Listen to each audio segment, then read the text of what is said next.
Fall is in the air, and it's time for an off-season review here on today's episode of Locked On Boston Bruins. You're Locked On Bruins, your daily podcast on the Boston Bruins. Part of the Locked On Podcast Network, your team every day.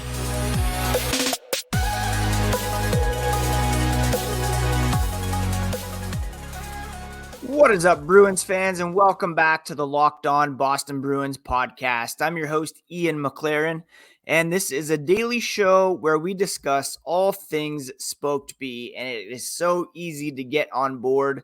All you have to do is go to your favorite podcast app, go to YouTube, and you can subscribe. Each new episode will be automatically added to your feeds for you to download, listen, and enjoy. I want to thank everybody for making Locked On Bruins part of your day every single day. We are part of the Locked On Podcast Network, your team every day. And before we get into it, I know that this offseason has not been an easy one for Boston Bruins fans. It began with the disappointing playoff loss to the Florida Panthers. It has been full of departure after departure for some key players and some franchise legends. But it means a lot for those of you who have tuned in regularly and kept up with the podcast and followed along with my thoughts on all that's happened, which we'll try to sum up here on today's offseason in review. Quick reminder, you can find the podcast on social media at Locked NHL Bruins. You can find me, my dad jokes, and hockey thoughts at Ian C. McLaren. When we're talking about the offseason, we have to start by acknowledging that it was much longer than we would have liked. The Boston Bruins were coming off the best regular season in NHL history. Not just franchise history, league history.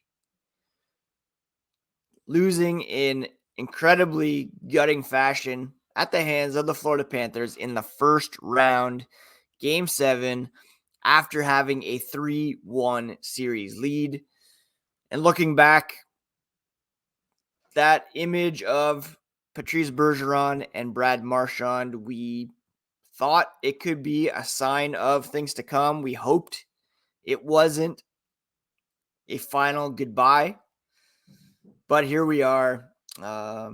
We'll get into that here in a moment as we begin with the Bruins that have left us here during the offseason. Of course, I don't mean RIP. This isn't a Oscars, the stars who left us this past year, but players who are no longer on the roster. And it kind of began with Taylor Hall, right? He was traded along with Nick Foligno to the Chicago Blackhawks for Alec Regula, Ian Mitchell, a couple fringe NHL defensemen in what was basically a cap clearing move. And a lot of people thought that, Taylor Hall's gone. That clears up the space to sign Tyler Bertuzzi. I said all along that likely wasn't the case because they needed to get rid of Taylor Hall just to put some pieces together to make up a lineup for next season, a roster. They couldn't just subtract Hall and keep Bertuzzi because they still had a lot of roster spots to fill. So as it happened, Hall was sent to Chicago along with Nick Foligno, who ended up re-signing with Chicago. And then come free agency, Garnet Hathaway left, Dmitry Orlov left, Tyler Bertuzzi signed with the Toronto Maple Leafs, Thomas Nosek gone, Connor Clifton gone, all signed elsewhere in free agency. Now, 3 of those guys were, of course, picked up prior to the trade deadline, but Hall, Nosek, Clifton had been key members of the team prior to those guys' arrivals. Not being able to retain any of those guys after giving up some big assets to acquire them certainly hurts, especially in the case of Bertuzzi, as the Bruins have a top 10 protected pick in 2024 that was sent to the Detroit Red Wings.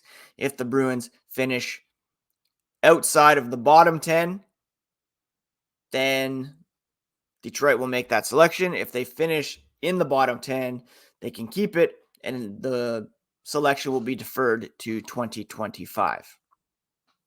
Now, obviously, the biggest departures: Patrice Bergeron, captain, heart of the team, first ballot Hall of Famer, and just, I mean, can't understate his importance to the Boston Bruins over the last 2 decades or so. A couple weeks after he announced his retirement, David Krejci followed suit, leaving the Bruins without their top 2 centers from this past season. And again, the large part of the past 2 decades, those two have locked down the top 2 center spots and been key components of any success that they have achieved, whether it be the Stanley Cup win in 2011, trips to the Stanley Cup final in 2013 and 2019, President's Trophy victories, regular season success, playoffs, all of it largely centered on Bergeron and Krejci as 2 of the best centers in franchise history, 2 of the best at their position in the NHL during their times with the Boston Bruins. Altogether, the Bruins lost 257 points off the roster from last season. And with raises that were given to David Pastrnak, he had signed his contract extension back in March. Jeremy Swayman got a raise. Charlie McAvoy making big money. Not to mention salary cap bonus overages of $4.5 million given to Bergeron and Krejci. The Bruins had some major salary cap issues heading into this offseason. That was partly aided by trading Taylor Hall, but it left us with an approach in free agency of acquiring some kind of low risk, potentially mid reward signings that we will discuss here in a couple of moments. But again, Bergeron gone, Krejci gone. Cannot understate how huge that is for the Boston Bruins. Not to mention Hall, Clifton, Nosek, Foligno. They were very good depth players at their positions. Tyler Bertuzzi fit in so well. It would have been amazing to keep him. We discussed earlier this summer how that all went down and why it didn't happen. Orlov was clearly too expensive and a luxury for the Bruins on the blue line, who already have McAvoy and Hampus Lindholm locking that down. And that's what we're left with. Coming up after the break, we are going to take a look at the players who came in. What additions did Don Sweeney and the Boston Bruins make? Let's discuss that coming up here after the break. You can get ready for the NFL season with an incredible offer from FanDuel, America's #1 sportsbook. Right now, new customers can bet $5 and get $200 in bonus bets guaranteed. Plus, all customers who bet $5 will get $100 off NFL Sunday Ticket from YouTube and YouTube TV. Now's the best time to join FanDuel. The app is easy to use, and you can bet on everything from spreads to player props and more. All you have to do is visit FanDuel.com/lockedon and kick off the NFL season with an offer you won't want to miss. Again, make a $5 bet and get $200 in bonus bets guaranteed. Plus, With that $5 bet, you'll get $100 off NFL Sunday Ticket from YouTube and YouTube TV. Visit FanDuel.com/lockedon. FanDuel is the official partner of the NFL. Thank you so much once again for making Locked On Boston Bruins part of your day every single day. Every dayers, tomorrow on the show, you can expect a Locked On Boston Bruins fall preview, where after today's offseason review, we'll take a look at what's coming up here for the Bruins as we enter the month of September. Let's talk about some of the incoming players here for the Boston Bruins. Again, like I mentioned, their approach at free agency was to sign some veteran players to low-cost deals that could fill out the roster and maybe fill the leadership void left by the departures of Bergeron, Krejci, among others, and help to get some production on the cheap. Now, the highlight there, kind of nostalgia-wise, of course, was bringing back Milan Lucic. A lot of people, not huge fans of this move because he is, 35 years old now. You're paying a guy $1 million who has had declining production for the last several seasons, really. He had 55 points for the Los Angeles Kings after being traded by the Boston Bruins. Then he had a 50-point season in his first year with the Edmonton Oilers, 34 points the next year, 20 in 2018, 2019. Then he was traded to the Calgary Flames, where he topped out at 10 goals, 13 points in 56 games. So 23 points in 56 games in 2020, 2021.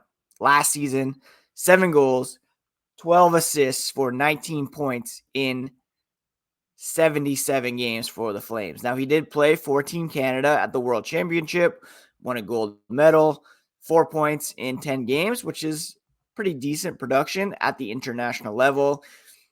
And his addition is more kind of a, I don't want to say just a symbolic move, but it is pretty cool to have Lucic, a 2011 Stanley Cup winner, back in the fold for the centennial season.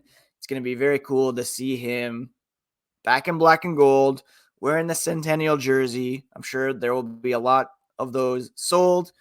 If he lays out a big hit on opening night or even drops the gloves, you know that the Garden crowd is going to show their appreciation. Alongside Lucic came James Van Riemsdyk and Kevin Shattenkirk. Van Riemsdyk, he has recorded 0 50-point seasons over the past 5 years with the Flyers, 29 points last season. He's projected to be in the top 6 for the Boston Bruins potentially, which, not ideal, but perhaps he can have a bit of a resurgence here playing for the Bruins. They brought in Morgan Geekie from Seattle, who was pretty productive for the Kraken in very limited ice time last season.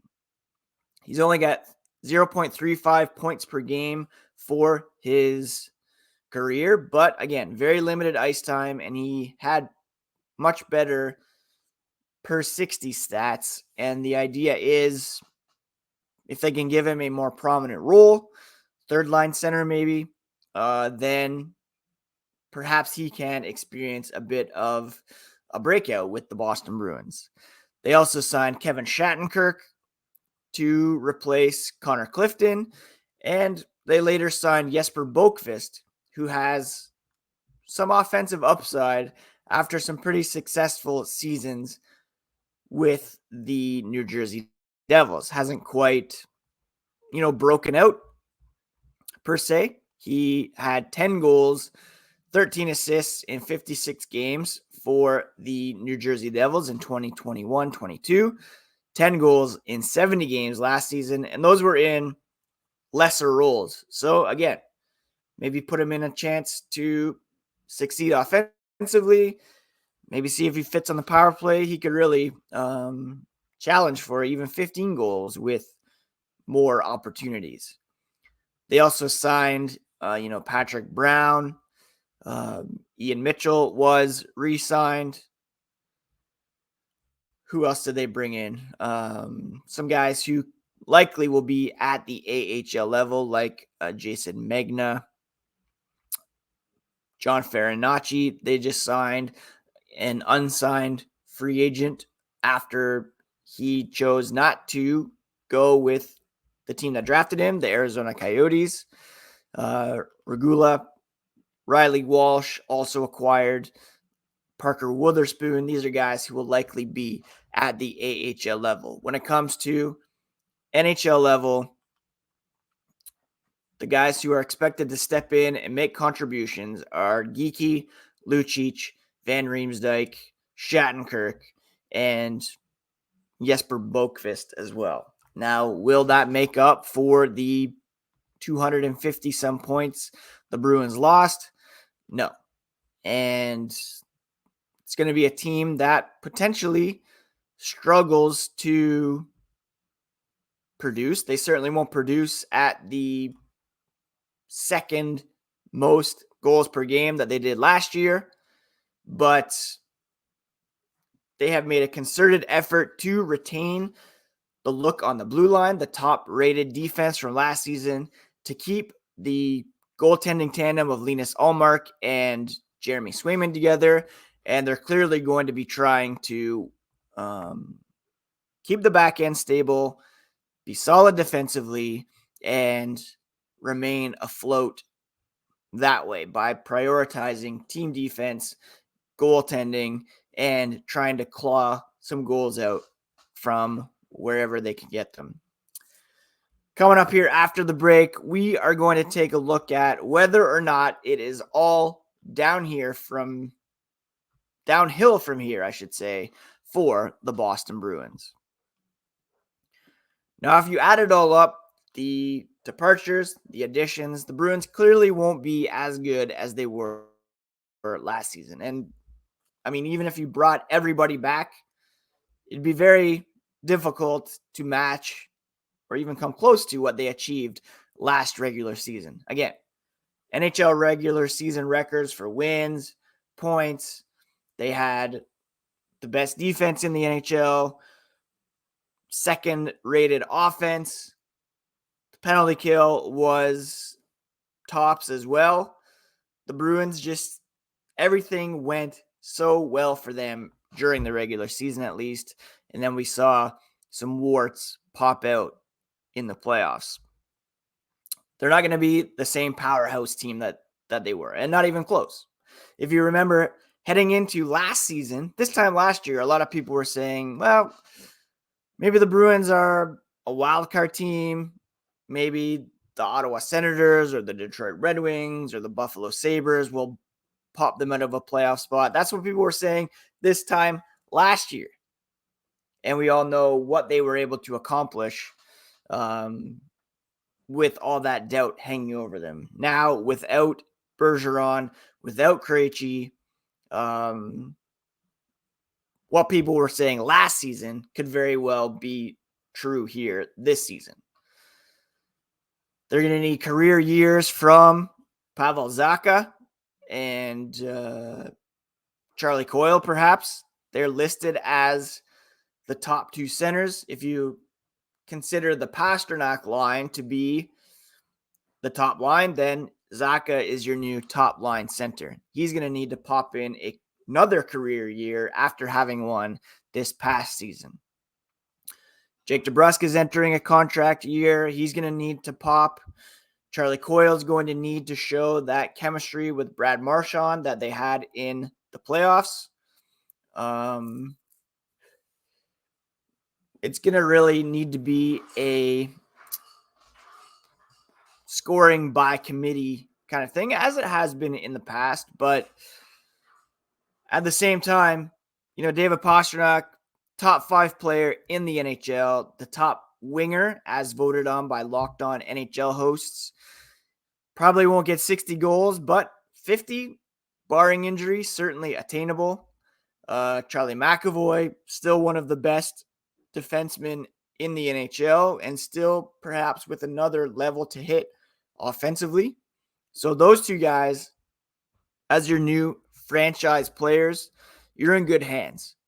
So it's not going to be a complete drop-off for the Boston Bruins. You have Pastrnak, you have McAvoy, you have arguably the best goaltending tandem in the NHL. And you now will have a full season, hopefully, for Brad Marchand after his hip surgeries. And he is still an elite winger in his own right. Even at his age, he was voted a top 10 winger in the NHL. Maybe he'll even have the C on his sweater, so he'll be even more motivated to make his mark as captain of the Boston Bruins. So is it all downhill from here? Well, it's certainly downhill from this past season, but the Bruins still have a pretty decent roster and should still challenge, if not qualify for a playoff spot. Pavel Zacha, a lot hinges on him. He could very well, or kind of needs to exceed his 57 points from last season. He's 26, entering his prime. And he really needs to step up. I think we'll talk about this more tomorrow. Jim Montgomery had an interview in the Boston Herald with Steve Conroy talking about how he projects things to shape up for this season. He's very high on Pavel Zacha and that he has another level to hit, that he is primed to step up. If he's ineffective or if he drops off, if he's injured, the Bruins really, really in trouble. And they're going to be banking on Linus Ullmark and Jeremy Swayman to keep things locked down. And those two, especially aided by the defense core that is largely unchanged from last season, that's really going to have to be the anchor for the Bruins. Coming up after this season, they, like I said, they don't have a first round pick this spring unless they finish in the bottom 10. Center prospects, pretty thin. Overall, the Bruins prospect ranking at or near the bottom. Brad Marchand going to be 36 next season. Jake DeBrusk, there's some question marks about his long-term standing with the team. Are they going to trade him? Are they going to re-sign him? Bruins will need to trade for a first-line center or sign one next offseason in order to really contend or get back to that status. Again, as long as you have McAvoy and Pastrnak, you're not entering a full-on rebuild. You're not completely tanking, but we'll see if they make a play for Lindholm in Calgary, what they're able to do. The Bruins still have a pretty solid team. They went in for it this last season. They went all in. This season, they're trying to stay afloat in the hopes that the salary cap will go up next summer and that they'll be able to attract some prime free agents after getting some of these players off the books. They signed these guys to one-year deals to try to mine something out of them. I still do think they should be a wild card team at the very least, especially with the defense and the goaltending that they have. The offense will be a bit of a challenge. But as far as what things look like beyond this season, way too early to see. We'll have to take a look at what Don Sweeney is able to do via trades with limited resources to work with, as well as in free agency next summer. That's it for today's offseason in review. On tomorrow's podcast, we'll do a bit of a fall preview, look at what's coming up on the schedule for the Bruins in terms of prospects, camp, training camp, exhibition, what the opening night lines might look like.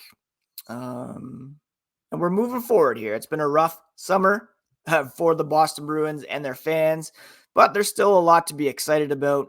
And we will keep talking about the black and gold because that's what we do here on Locked On Boston Bruins, because we're part of the Locked On Podcast Network, your favorite team every single day.